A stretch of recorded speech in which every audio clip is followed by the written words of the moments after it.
really looking forward to this conversation for quite some time. So Ainslie, thank you so much for joining us. Welcome to the Soul Collective podcast. Well, thank you. Great to be here.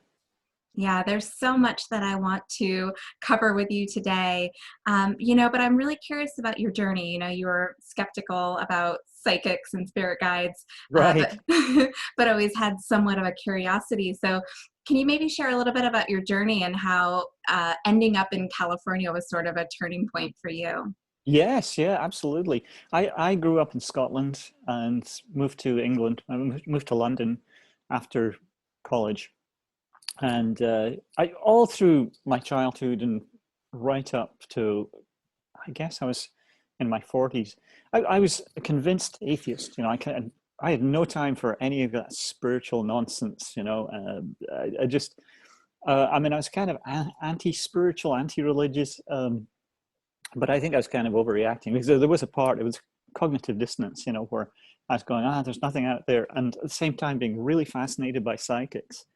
And so I had a couple of things that happened that really sort of opened my eyes to the fact that there's something beyond. And one of the first ones was you're talking about California. When I moved then from London to New York.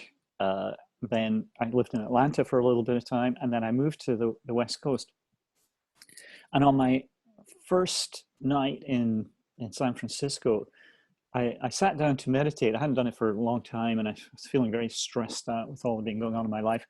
And so I just sat down to do some meditation, and I heard the voice of a psychic from at least 10 years before who had told me, some guy back in England, he had told me that I was going to end up in California. There's nothing I could do about it.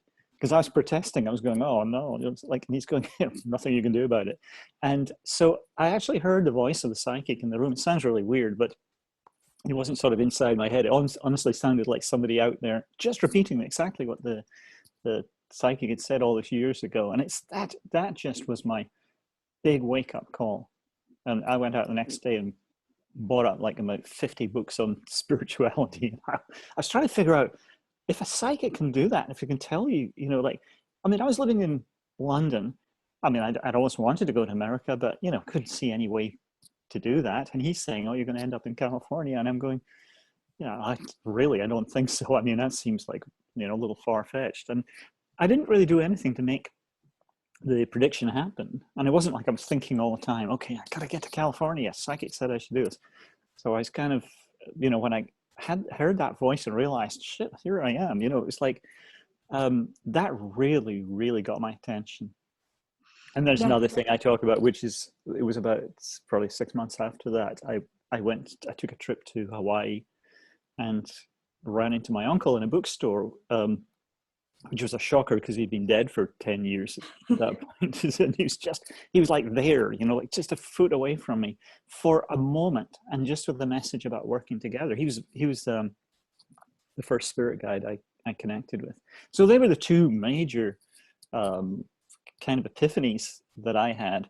So I certainly went from being this dyed-in-the-wool atheist to somebody who, look at me now, talking to spirit guides all the time. And, Yeah, it sounds like there was sort of this underlying curiosity and openness at the same time. Do you think everybody needs to have that?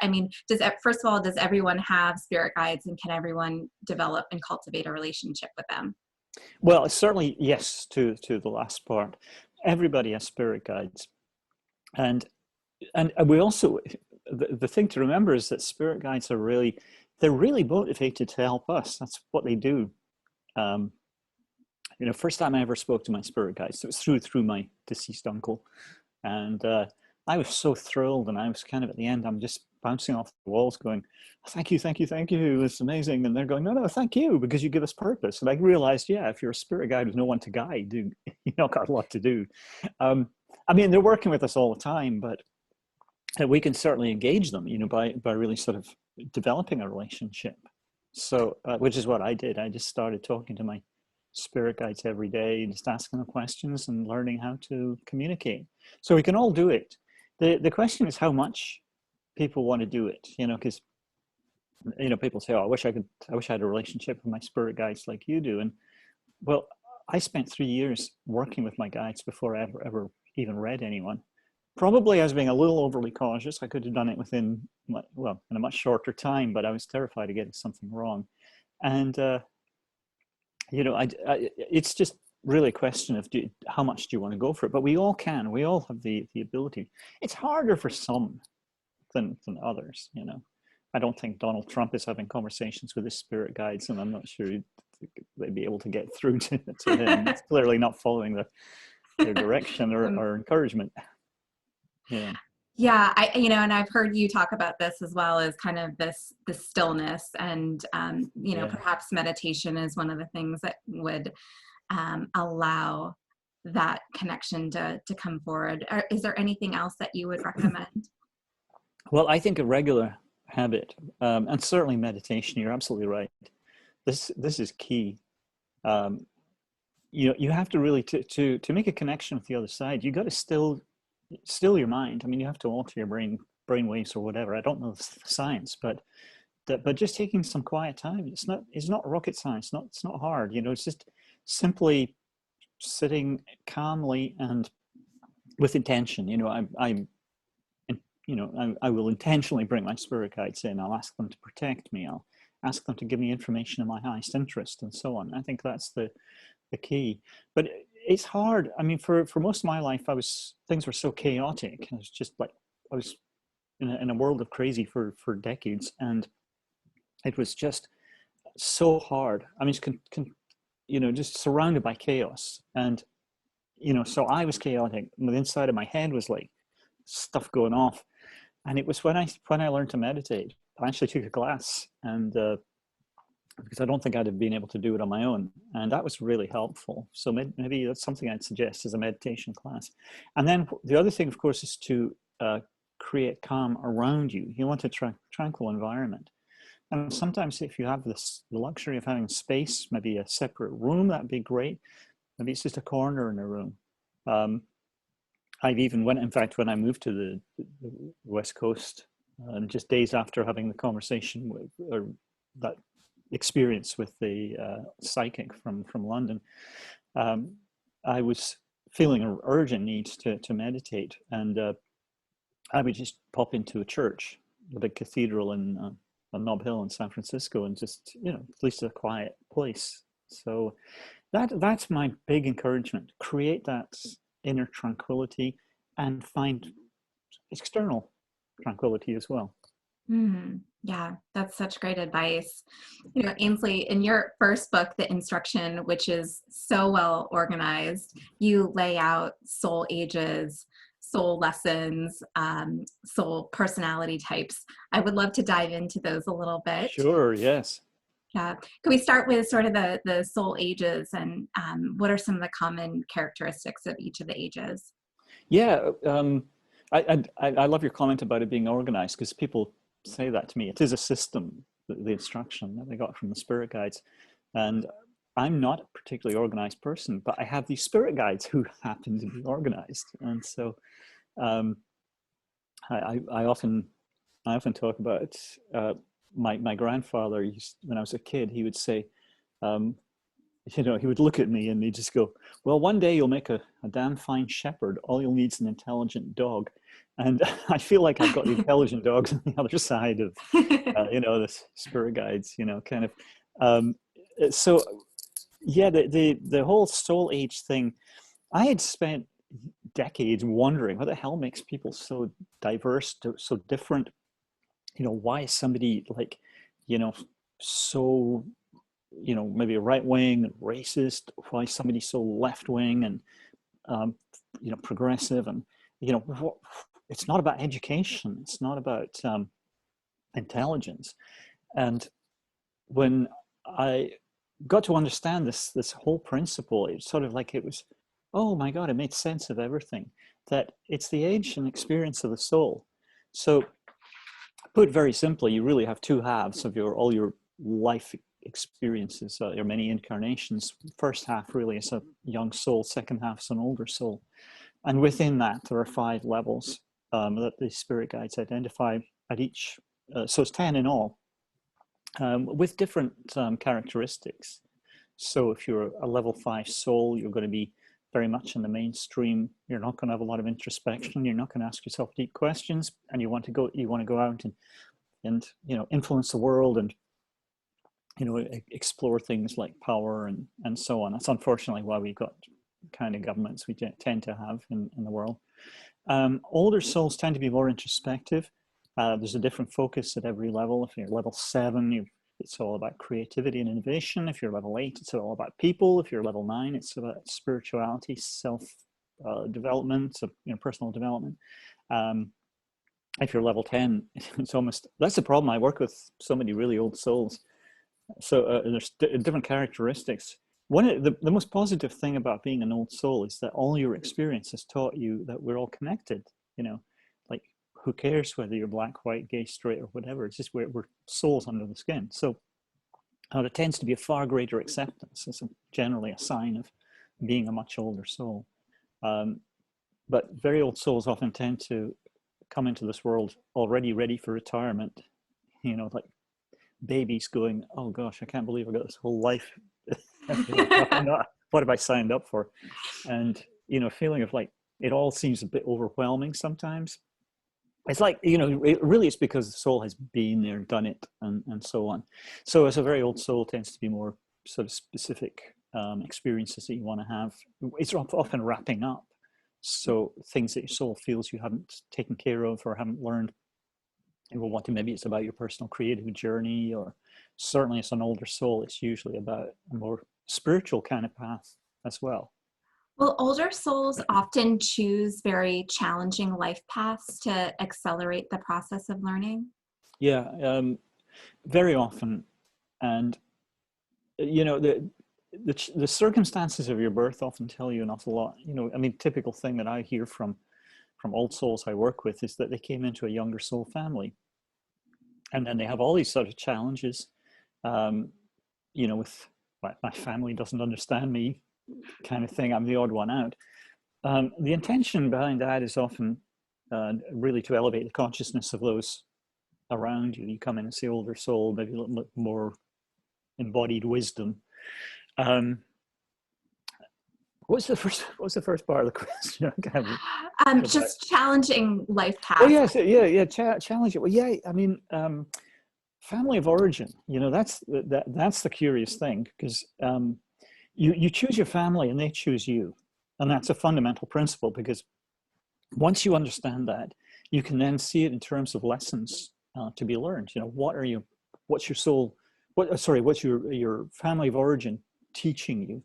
Or triggering in you, because what the way the old soul sees it is that I have this issue I need to get over. So let's say you're working through a past life fear around rejection, which comes from maybe abandonment or dying alone in a past life. Well, you want to work through that one. So you could come into a really warm, fuzzy, normal family, and some old souls would, but they also might come into the dysfunctional family. I've been telling people for years, it's the older soul might come into a family like the Munsters or the Addams family, it's sort of dysfunctional.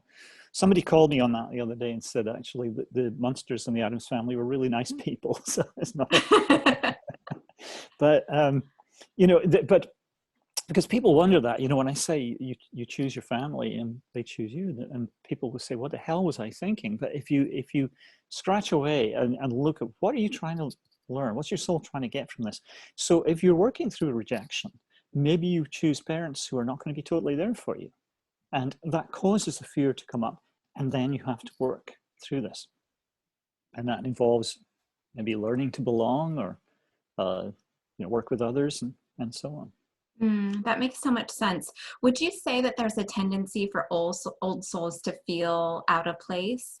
Or does it kind of depend on geographic location? I mean, what is? Well, I think the answer is mostly, the older you get, the harder it becomes to find your people. Actually, this is an interesting point, because old souls particularly are always trying to seek out other old souls, other members of the soul family, which is pretty big. The soul family is thousands of souls, but you'll run into those souls deliberately by agreement throughout many lifetimes. So it's really about achieving intimacy, working on karma, things like that. When you're a younger soul, you wouldn't worry too much about that. Just anyone will, just it's all about just get any old experience. So it doesn't matter so much. But as you get to be older, the soul wants to be around, it wants to be in a romantic relationship with somebody it's known before, soulmate. But that's an old friend. An old friend is somebody you've known, somebody who's from your soul family that you've known before in a previous lifetime. And so seeking out that sort of depth of connection, it's about finding intimacy amongst other things. And like I say, working often on karmic issues. It's really what keeps the whole thing going. Actually, I once said to the spirit guides that I work with, what do you do when, we're not talking to you or pestering you about things? And they said, well, we're trying to make you meet each other. That's a really big part. They said this is a great game for them. It's like, and they're nudging us in all sorts of ways. This thing that you're asking about, do we all have spirit guides? Yeah. And, sometimes it's like, why it could be an example, like maybe there's a party and you don't want to go, but something tells you should. And that's the spirit guides going, hey, there's a soul we need to connect with here. And so you're being nudged and little, you get these little urges and pushes and, impelled to do things. It's all coming from soul and spirit guides. It's fascinating. And I want to get into some of the things that maybe hold us back or get us off track, different desires. Right. But first, if we could, go into the different soul types. Yes. Yeah. Well, this, I think, is, this is what so fascinated me when I started on the spiritual path, to learn that we choose our personalities before coming here. That fundamentally, who you are is why you're here. This is why when I'm working with a client, the first thing that I look at is, who are they? Look at the personality. And your personality is based on soul types, which are kind of archetypes based on your function in previous lifetimes. You have a combination. There are 10 soul types, which makes it nice and easy to figure out this is all part of that system. And so let's say you're a creative person. I'm a psychic, but I also have been an artist and I paint and stuff. I play music, so I'm actually a creator type. And if I go back through my past lives, I've got past life as a flamenco guitarist, past life as a painter. It's like loads of creative past lives that help me to be who I am now. All the time, we're tapping into that. That's how we get to be good at something as well. It's just repetition. A lot of people I work with are what are called spiritualist types, and they tend to have lives that are past lives as healers or contemplatives. It can be priests and nuns and that sort of thing as well. So there tends to be a sort of spiritual and healing thing going on there. And so by the time you get to be a really old soul, it becomes very important to be who you are, partly because you don't have a lot of lifetimes ahead, so you want to get things right. So I think for a lot of people, really finding out, like, this is who I am, then helps to really validate a lot of the things you feel.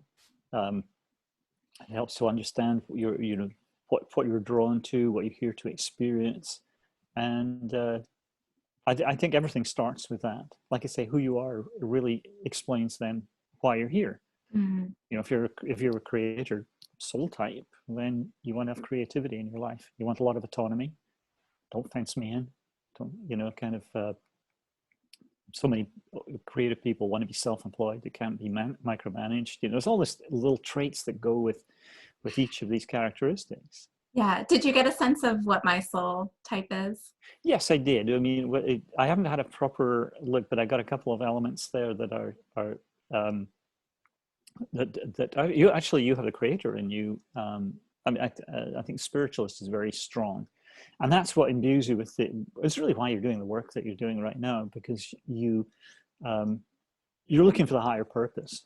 Really, that's what's big. You also have a performer in there as well, which is really about connecting with people, and of course, what a great way to do it. And interestingly enough,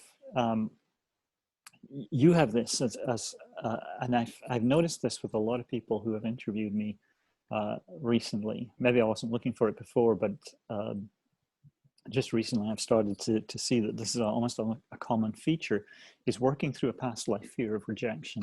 That's the one I mentioned, yeah, you recognize that one. 100%, yeah. Yeah.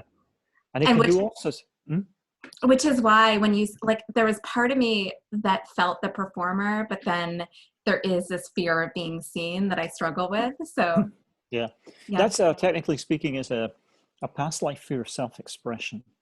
When you don't want to be seen, a lot of times souls will choose a performer influence in their soul types to work through the fear around self-expression, which goes back to a past life where you stood out and got noticed and got into trouble. So it could be you wrote something, you got persecuted for it, you got executed, something fairly traumatic would have to happen in a past life.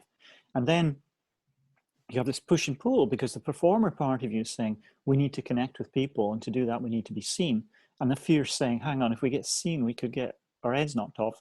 This could be really dangerous, So it's once we find the source of the fear, which is just simply a matter of finding the past life, then you can usually heal all that sort of thing.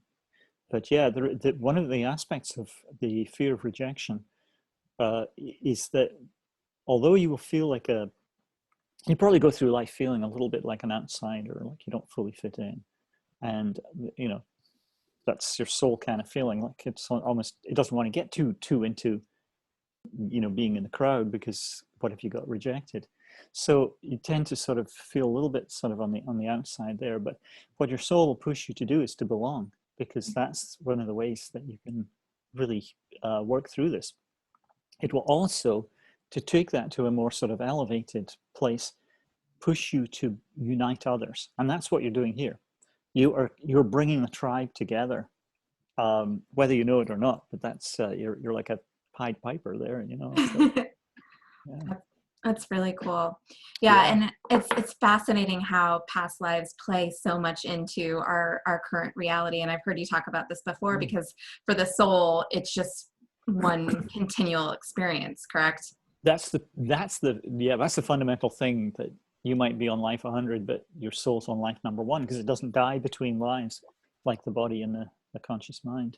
So that's why past life work is so amazing, because you take somebody who's got like a unexplained pain, and they've got like a fear of being seen or whatever, and you find a past life, you tell them about it, and a week later, the pain's gone, and they no longer have the fear.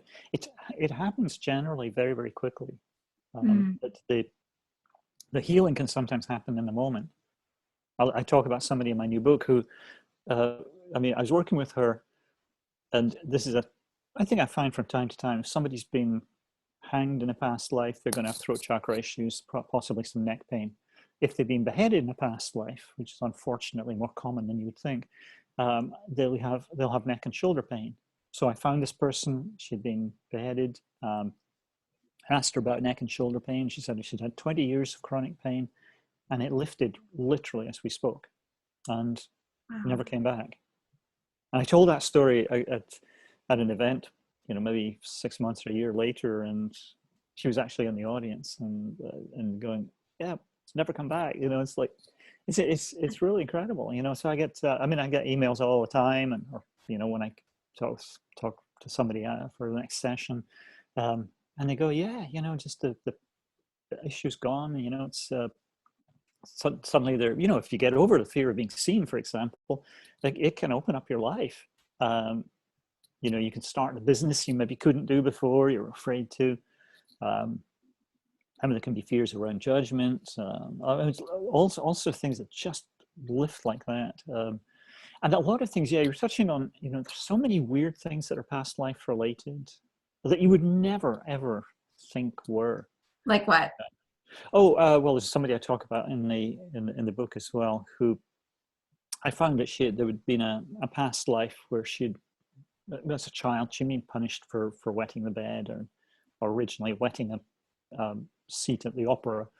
and she was a child she was a bedwetter. It was a really big issue, punished by the mother. And I just asked her if in the past life, I could see that she tried to dehydrate to avoid peeing. And I asked her if she had difficulty urinating, which is a bit of an odd question, I know. And her response was absolutely staggering. She told me she'd been on a 14-hour flight from east to west. They had stopped over in Delhi. The whole time she couldn't pee. She's starting to really freak out. And when they got to Delhi, they actually had to take her off the plane and catheterize her. And Wow. as I said to her, nobody would have thought, I mean, because the crews involved, the emergency services, and the passengers are pissed off at her. And I said, yeah, nobody would be saying, oh, poor woman, it's a past life issue. We just don't think about that. And that was all it was. And she got healing very, very quickly from that. It must have been such a relief for her to put that She says, together. she said it was something like, that, was ruling her life before. And now she doesn't have to give it a second thought. Mm. And she could, can't believe the shift. But I see that sort of thing all the time. It's just, I've taken to saying that there is nothing about we humans that isn't past life related. Because of course, even your entire personality is based on what you did in previous lifetimes. Ainsley, could you give us an example maybe of a famous person in history or current day times, and their personality, their soul type, and how it manifests? Yeah, absolutely. Well, gosh, let me think. Well, yeah. Well, for a contemporary example, let me see. Well, if you take anyone who's, let's say, like, movie stars, that sort of thing, you expect them to have that performer influence. They've had past lives as an actor, singer, dancer, that kind of thing. And so I use Jim Carrey as an example, actually, in one of my books. Very, very very performerish, Yeah. kind of like you can see how on he is, and he's got a very spiritual side. He's got spiritualist in him as well. But a good example of a performer, kind of like really here to communicate, entertain, and so on. If you look at Neil deGrasse Tyson, there's somebody who's he has the performer. He's got that charm. He's got that sort of ability to connect, but he's also got very pronounced thinker influence. That's the soul type that's been an academic in previous lifetimes or being an explorer, huge curiosity. So we're a combination. We're not usually just one type, but you can see once you start breaking it down how a person is put together. What about Barack Obama? Have you ever? Yeah, he's a spiritualist type, so he's looking for the higher purpose. He's also, I mean, as an attorney, I think, wasn't he an attorney? I mean, he's very thinkerly, very rational as well, and quite an old soul too.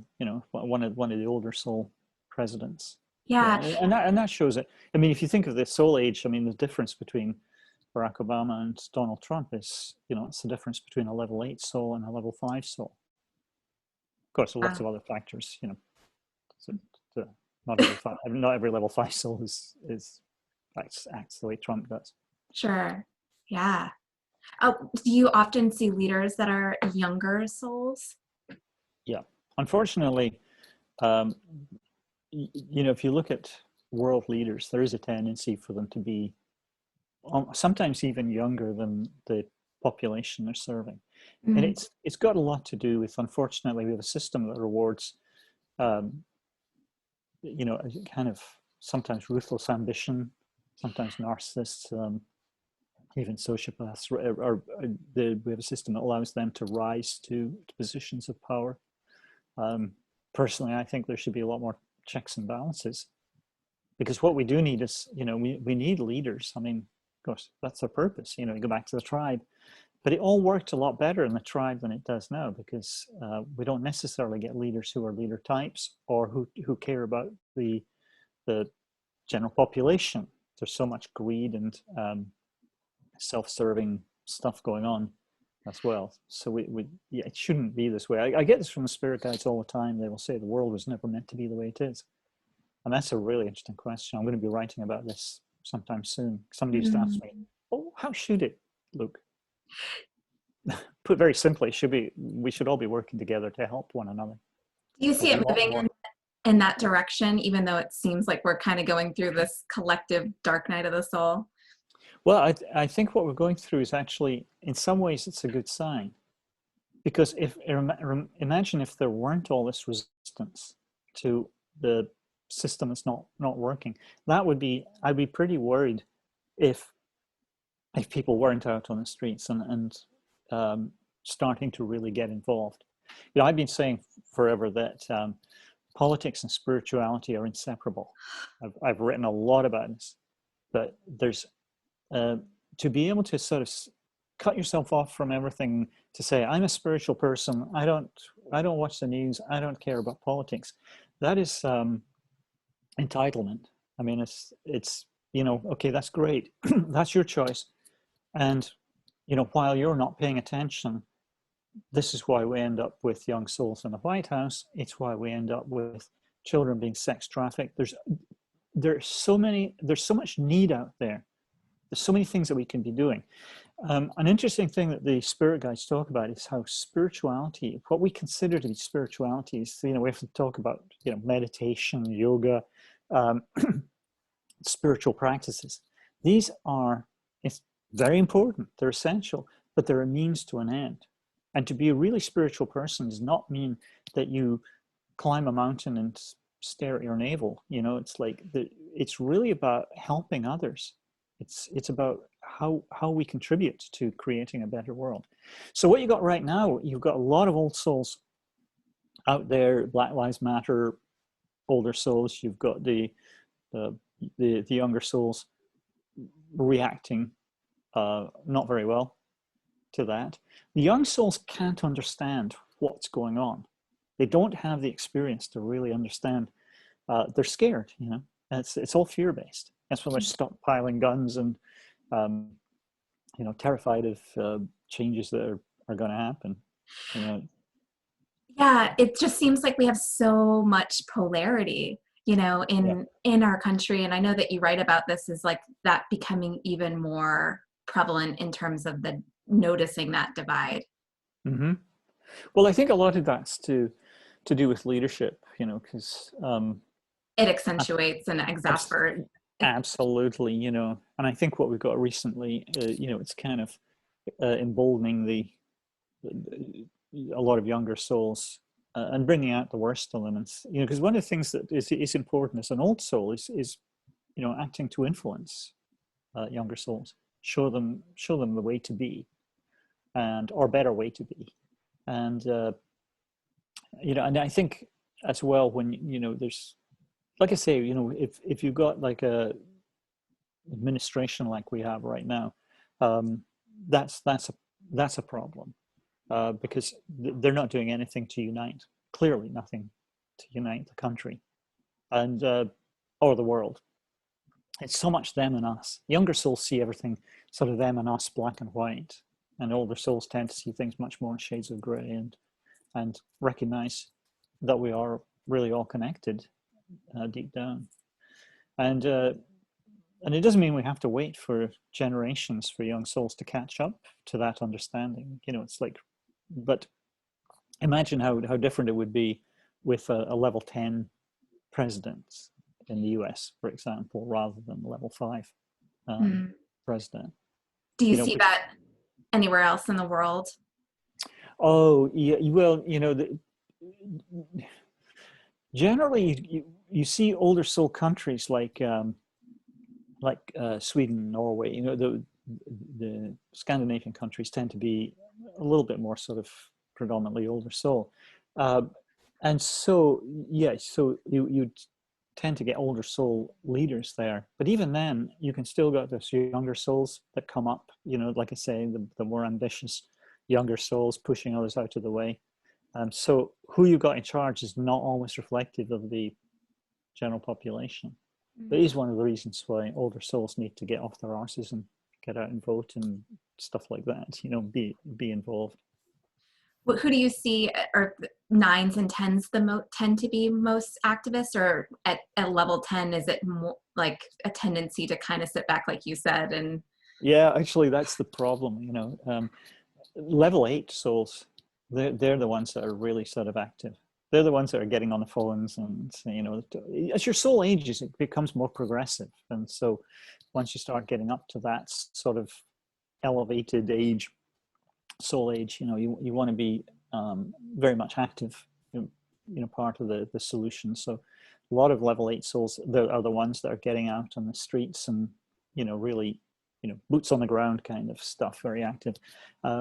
Level 9 souls too, but the level 9 soul may feel like they would, you know, they would love to get out and protest on the streets, but they actually have their yoga class that night, so they're going to, you know, do that a little more sort of like, because they're on their spiritual path. The level 10 soul, and this is just a caricature of it, but the level 10 soul goes, Jesus, I did this 500 years ago. Do I have to do it again? You know, so in fact, it summed up. I did a little reading for a couple of people at my publishers years ago, and they were having a conversation after. One was level 8, one was level 10, and they were saying, we can't understand what's the difference between level 8 and level 10. And then it came up that weekend where the level 8 souls says, we're marching on City Hall or something like that. Do you want to join us on Saturday? And the level 10 soul goes, well, I totally support what you're doing, but it's my only day off, and I was planning to, you know, stay and wash my hair or something like that. It's not that this, but level 10 soul isn't, you know, doesn't feel it's the right thing. It's just sometimes it's just having been there and done it. It's right. Like I say, you want to retire, you know, it's like, I mean, not every old soul, not every level 10 soul. I mean, and there are workarounds as well. You'll get, you know, a lot of times older souls will get more done because they choose something like a hunter or leader influence in their soul types, which gives a lot more drive to actually achieve things. Mm. What about relationships? Do you tend to see soulmate relationships where one is more creative and free-spirited and the other is like a thinker hunter more? Yeah, absolutely. That's actually a really good point, because I do see that. There's an interesting dynamic that comes up. So I'll be working with, you know, most of my clients are women, and most of the people I talk to are really very old souls. They tend to be level 9, level 10, mostly, smattering of level 8s, a few level 7s, but really they tend to be, I also say my clients are not just old souls, but they're kind of very old souls. So this typical dynamic that I see is that it's a level 9 spiritualist type woman, and she's on the spiritual path. She's doing all the things that old soul spiritualists do. You know, she's you know, doing the yoga. She's listening to your podcast. She's, you know, just doing what they do, and she has the freedom to do that because she's married to a level 5 hunter soul type, and he's not interested in that path that she's on, but he's a great provider because this is what, you know, younger souls, so they've got a lot of energy, and hunter soul types, if you go back thousands of years ago, actually you don't even have to go back that far, but the hunter, you learn to be a hunter type through these experiences that are very sort of physical and outdoorsy. So if you think back in the tribe, the hunters had one goal, and that was, it's all to do with the survival and protection of the tribe. So it's about hunting and, you know, bringing the food back to the tribe. And so like a very, very clear mandate. I've often said the hunters in the tribe never woke up in the morning going, well, what the heck do we do today? It was really clear. You just went out, caught food, brought it back, but also you had to be really goal oriented, task oriented, because you couldn't like a creator type like me or a performer, you know, you'd be stopping to admire the sunset all the time. You'd be a terrible hunter, you know, and then stopping for a group hug when, you know, somebody hurts themselves. You know, it's like, but the hunters don't do that. It's just like single-minded, and so, you know, bring that into the present. And so she's got that level 5 hunter guy. He goes out, he earns the money, and it allows her the freedom to do her thing. And he has no problem with it because he's just motivated. That's what he does. It's to ensure the survival of the tribe or the family. The problem then becomes, you know, complaint is that I love my husband and he, you know, takes really great care of the family, but I have no emotional, there's no intimacy, there's no deep connection there. It's a trade-off. Yeah, probably you're not going to get it, you know. Because once you get a few soul types away from each other, there's a big soul ages, yes. Soul ages, yes, yeah, absolutely. You know, yeah. If you're 1 or 2 soul ages away, you're going to get each other, you know, pretty much. But yeah, when there's a big gulf like that, then it's just an agreement. It's just a essentially surprisingly common agreement between souls. I mean, I do see this quite frequently, and it always ends up with that sort of feeling like, oh, you know, I wish I could have a conversation with them. The other thing is that the younger soul hunter type will do, because if you think back in the tribe, they didn't drag the woolly mammoth back into the, you know, into the village and then have to skin it and cook it. There were other people to do that. They're helper soul types, you know, that's their purpose. So that's the point where the hunters all sort of sit down and, you know, have a drink and talk about the hunt they just had. So the complaint then is that, yeah, he's a really great provider, but he comes home and just sits down in a lazy boy recliner and expects everyone to do, you know, to take care of everything else. But that's because that hunter feels, well, I've done my job. You know, like I had that one task, and, you know, and now I shouldn't be expected to then have to cook dinner and so on. Yeah, that makes so much sense. Question for you. So you said that the majority of your clients are female. Mm-hmm. Would you say that there's a proportionate amount of male, female that are at the higher levels of soul ages? That's a good question. I actually found that it looks like a lot more old soul women right now, or older souls choosing to come in as women. Do you think that's because of some of the conditioning? I mean, I know, you know, when you talk about personality types, it's like you have these personality types that want to be expressed, and then there's so much conditioning that kind of fights against that. I think that's a big part of it. Yeah. I think also as well, what the world needs right now is a lot more sort of feminine energy up, you know, in positions of power. And so and we're already seeing that, you know, sort of last round of elections in the US, you know, it's a lot more women coming in, older soul women. And I think we'll see a lot more of that as well, which is very encouraging. Because again, like, the world was not meant to be the way it is, you know, for in many ways. We're never meant to be as, you know, belligerent as we are, and, you know, look at all the divisions and so on. So I think we really need some old soul women to shift the energy. Yeah. I mean, even look at what's happening in New Zealand with the, you know, I know, places like that. Yeah. Example for us. Exactly. Everybody wants to move to New Zealand now. Yeah. Let's talk a little bit about desires, you know, because I feel like those can kind of really be our pitfalls. Maybe share a little bit about how those can get us off track a bit from our soul. Yeah, absolutely. Yeah, desires are really interesting things. They actually are a formal part of your life plan. So this can all be identified. It's all part of the system. There are 10 desires, and they're chosen before coming into this world to ensure that you get some real physical plane experiences. The thing is that you just have to make sure they don't become, they can sometimes get out of balance. There's the whole balance thing that's really important here. So, and it's also a way to say that, you know, what we sometimes think would seem superficial are actually really important experiences that we have here, because we can't experience these things. So spirit guides would say you can't dance or have great sex on the astral plane. It's like there's things you come here to do.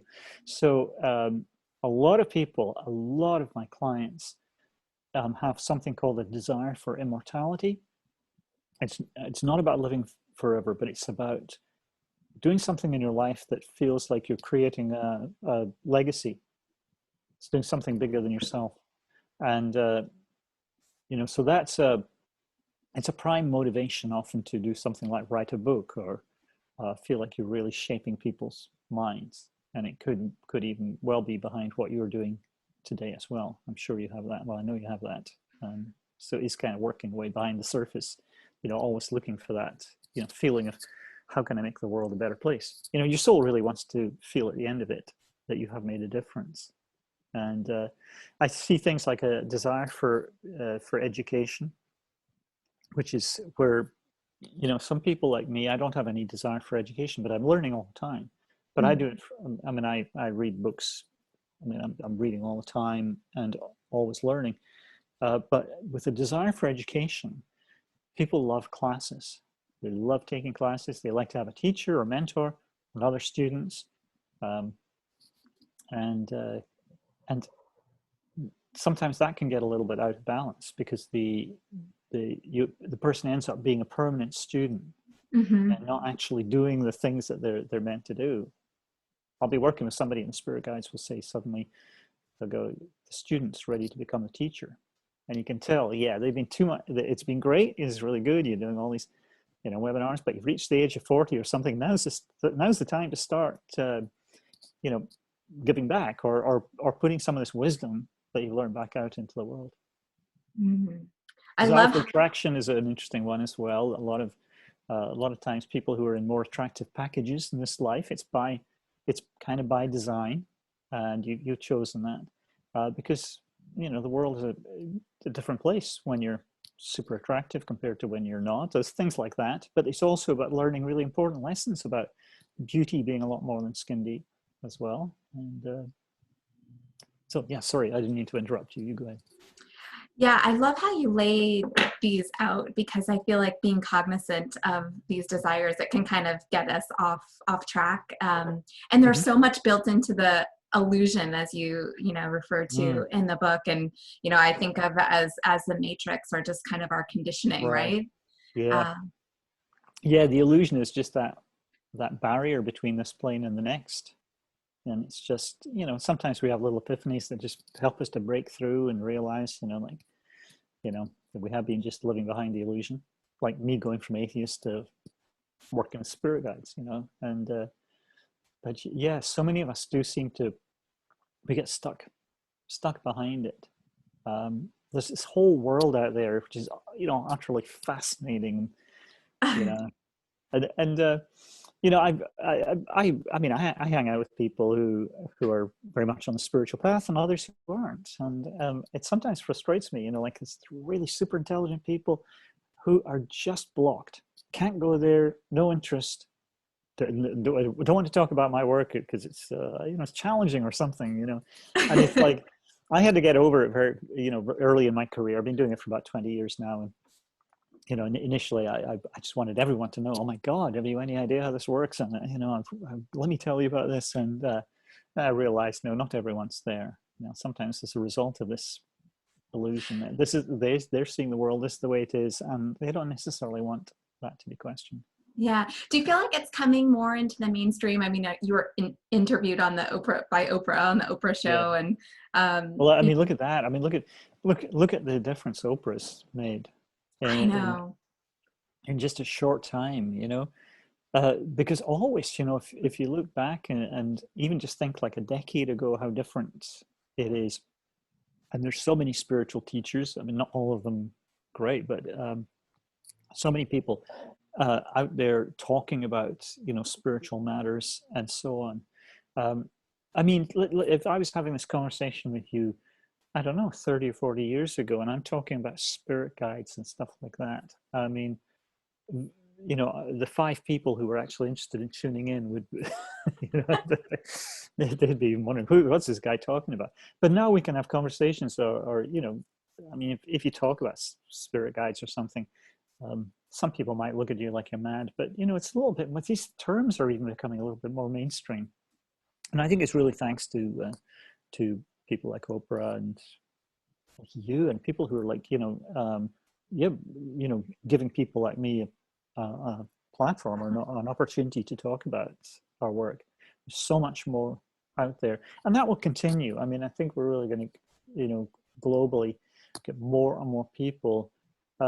Especially, I think, you know, one of the things that when you get to be an old soul that you become very aware of is that religion and spirituality are not the same thing. And you can have both, it's, you know, but they're not the same thing. And I think a lot of people are moving away from conventional religion, but then finding that there's like a little bit of a hole there. You know, what is it? And it's there. Then they discover that more spiritual path, and that tends to fill the gap a Yeah. little bit more. Yeah, totally agree with that. Mm. You know, Ainsley, like right now, this is such a challenging time for a lot of people. Yeah. What do your spirit guides tell you about this sort of transition that we're in, and you know, so much of a reckoning? Well, we're going through what the spirit guides call the transformation. This is the, you know, the shift in consciousness that's going on. I wrote a book about this, my second book, The Transformation, and it's um, a lot of this is it's about a need to change things. You know, the world's basically it's become unsustainable, and we have to make some radical changes. So a way to do this is through a shift in consciousness. It's almost like we as souls are getting an upgrade, and it should make us a lot more aware of the connection with others, more concerned about the environment, and so on, which is what old souls should be. But even younger souls will be elevated a little bit, you know, as this happens. I mean, we're going through right now some very challenging times, and we, you know, we see older souls stepping up, getting more involved, and younger souls resisting because it's fear. You know, it's like stuff they don't understand. You know, and trying to hold on to their, like, you know, in the US, you know, hold on to that Confederate past or whatever, you know, getting upset about statues and so on. And these older souls going, no, you know, we're going through a transformation here. We're done with this shit, you know, so, Yeah. you know, take that statue down. So interesting too, that what we're going through with the coronavirus, a lot of old souls, I mean, people are dealing with this in different ways. And it depends on really how you're personally affected. You know, some people have lost family members. Some people are being super sick. A lot of my friends back in the UK have had coronavirus. Thank God they've all survived. But Yeah. you know, this is a, you know, challenging time to say the least for a lot of people. What I have noticed is that older souls tend to be a little less fearful about what's going on and a little bit more pragmatic. And I was kind of wondering, you know, what's really behind that. And one of the reasons is that older souls have been involved in pandemics before. And one way of looking at it is the souls feeling, yeah, this is a crisis and we need to be really careful, but it's not as bad as what we went through in the 13th century when the Black Death swept through Europe or something like that. So there's a feeling of both of this isn't as bad as it could be, and also we know what it's like to die in a pandemic, so let's be kind of cautious. But that's been kind of interesting in talking to old souls who are not really, they're not freaking out as much as maybe I would have thought they might, but tending to be more pragmatic about it. You know, wearing a mask, washing their hands, whatever. I mean, younger souls not paying any attention to any of that, but that's a whole different thing as well. You know? Yeah. Do you see this period of transformation where our soul's mission will play an increasingly important role? Yeah, one of the things that ideally we should get back to is how we were in the tribe. It doesn't mean going back to living in a tribal setting, but back in the tribe, thousands of years ago, we had very, very distinct soul types. I mean, it's all the stuff they were talking about, but it was very, very clear. The soul types are really based on this function way back. So every tribe needed a leader. It needed the hunters to go out and get the food and protect you from wild animals or other tribes or whatever.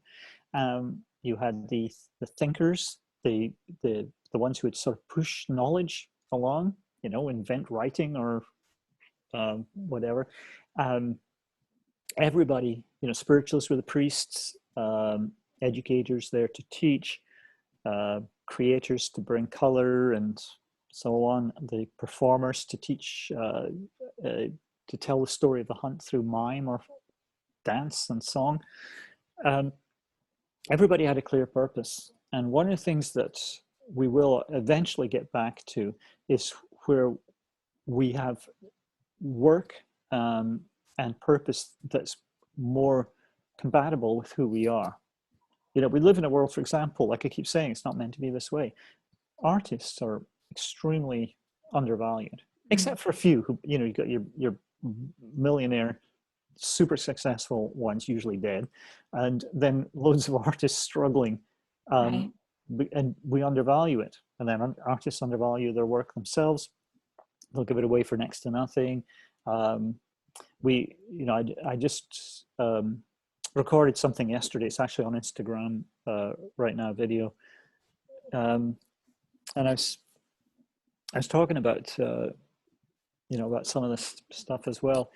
There's something else that was popping into my mind as well. I wanted to say about, how we bring the past into the present. Or you go ahead. Is there something? Yeah, well, there was something when you said that our missions are really much more simple. I think about the titles that we wear in society, and when you talk about the soul's mission or purpose of like connection and healing and love, it's more of these, I don't know, innate qualities that we're looking to evolve and deepen over time.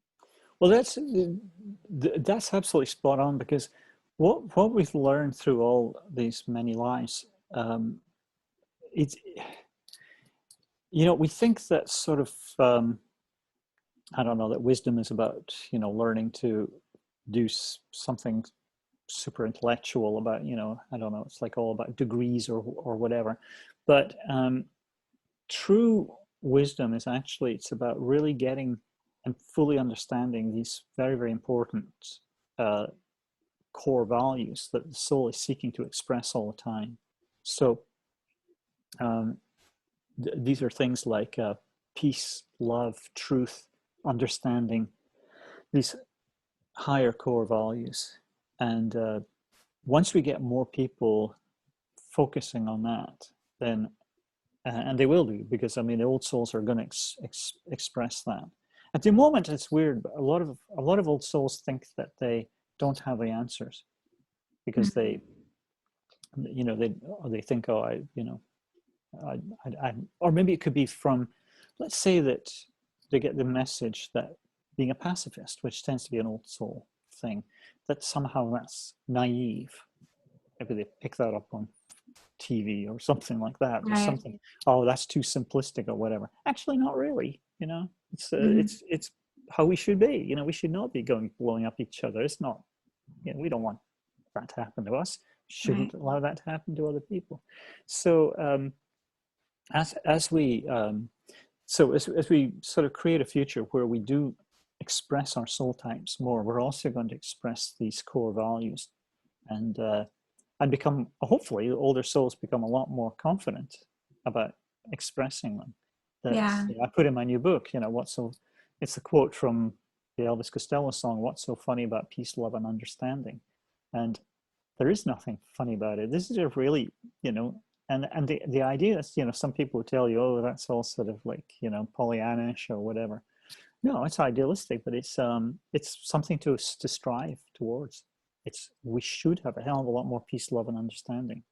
Yeah, absolutely. And you talk about this time of great transformation. I do think partly it is because, we're safer than years in the past from persecution and expressing Yes. our old We soul. couldn't necessarily have had this conversation safely a lot of times in history. Exactly. Or we go into hiding afterwards. Yep. You know, so yeah, we are very fortunate. Yeah. How common is it for people to successfully complete their life plan? Oh, that's a good question. Well, you know, you come into this world with the life plan that your soul creates it when it's on the astral plane, and things, unfortunately, they don't always work according to plan. And so almost the worst thing for the soul is to have a disappointing, incomplete life. Because then it's the feeling is like, well, we've got to go through all this again, sort of, the lessons are not learned, so therefore we have to come back. And actually, as the soul gets older, it doesn't want to keep coming back all the time. So it's sort of always seeking to follow the life plan and make things work. But things get in the way. You could have all these intentions. You're going to do this, you're going to do that, and then the economy collapses. Things you have no control over. That will create then in your soul a feeling of like always waiting for the other shoe to drop or something like that, because your soul knows that bad things can and do happen. If something in this life, if it takes you off your life plan, what your soul will try to do is get you right back on as quickly as possible. It's always recalibrating and going, okay, well, that didn't work so well, but how do we get back to where we should be? And you can help your soul by really understanding what your past, what your life plan is. If you've got an idea, I'm here to do this, and this is consistent with who I am, then you can sort of speed up that process of getting back on track. So it's really about knowing yourself is so important. But if you get taken off your plan, that's what creates blocks that have to be dealt with in previous lifetimes. They'll show up as fears, phobias, limiting beliefs, or even physical ailments if that's been a cause of you being taken off your life plan. Right. Like, for example, if we, stay in a relationship that's unhealthy or toxic, that, we should be moving on from. Absolutely. Yeah. I mean, I talked about somebody in my first book who I was working out of a shop years ago, and this woman sat down and I first thing I got, I mean, I didn't even say hello, and I went, oh my God, are you getting beaten up at home? And she's going, oh yeah, I go, what the hell do you stick with this guy? And she's going, well, I feel I'm meant to, like I feel there's some spiritual lessons to be learned there. And it was, the spiritual lesson was, take care of yourself, don't stay in those things. For a lot of reasons, we do tend to stay in toxic relationships too long.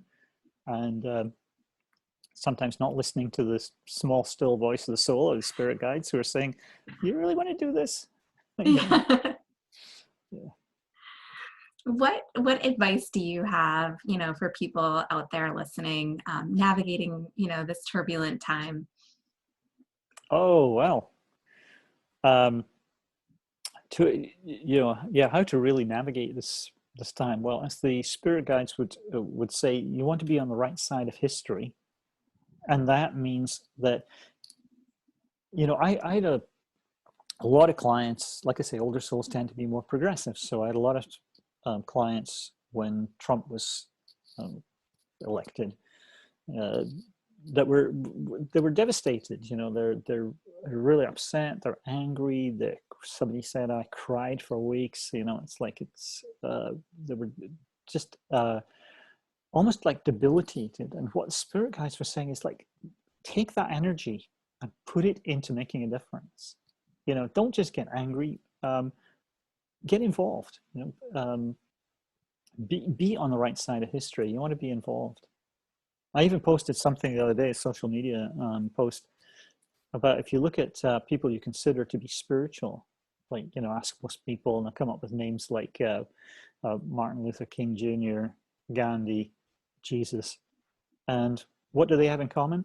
And as I like to say, it's not political apathy. They were involved and on the right side of history. So that would be, I think, use the energy that you have to get involved. you'll often see old souls being able to tap into past lives, where they can use the energy of that. You know, if you were persecuted in a past life, sometimes you can use that energy to help others who might be persecuted here as well. You know, we should all be, you know, doing our parts to, in different ways. I mean, we're not all here to get out on the streets and march, but we should all be lending our voice or doing something in some way. There's so much need, you know, you can join organizations, support others, you know, and you know, like I said, I get very frustrated about those people who go, oh no, I'm too spiritual, I'm kind of going, Mm-hmm. I'm not interested. When you have kids in concentration camps at the border, you know, I mean, that should not happen. I mean, talk about things not meant to be this way. I mean, that's appalling that we have that going on. But that's a sign of, you know, young soul callousness, unfortunately. Doesn't mean young souls are all bad, by the way. It just means that sometimes they lack the empathy. They they haven't the experience to be able to put themselves into the position that those children or the parents or other people might be in. Mm-hmm.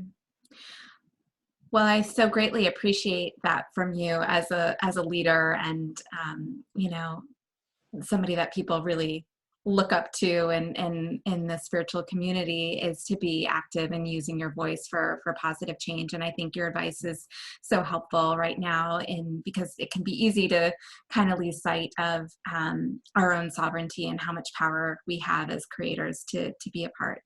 Yes, we do forget how much power we have. I think we all do. Yeah. Yeah. Ainslie, this has been absolutely such a pleasure. I have 50 more questions for you, so Well, we'll have to do this again sometime then. I would love But, that. Where can well, people go? Hmm? Go ahead. I was going to say, it really has been, it's been an absolute pleasure talking with you. And yeah, you were going to ask me something. What was that? Yeah. Where can people go to find more about you? They can go to AinslieMacLeod.com, and that's my main website. I have a membership program where we have classes, past life regressions, Q&As, daily messages from the spirit guides, loads of stuff happening there, big forum, tremendous community. And just go to soulworld.com. You can learn anything about that there. And there's also, here's a little shameless infomercial, but the Old Souls Guidebook, if you're interested in the book, it's just oldsoulsguidebook.com. Yes. Yeah. So, Awesome. Thank you so much, Ainslie. This has been such a pleasure. well, the pleasure's all mine. Thank you so much.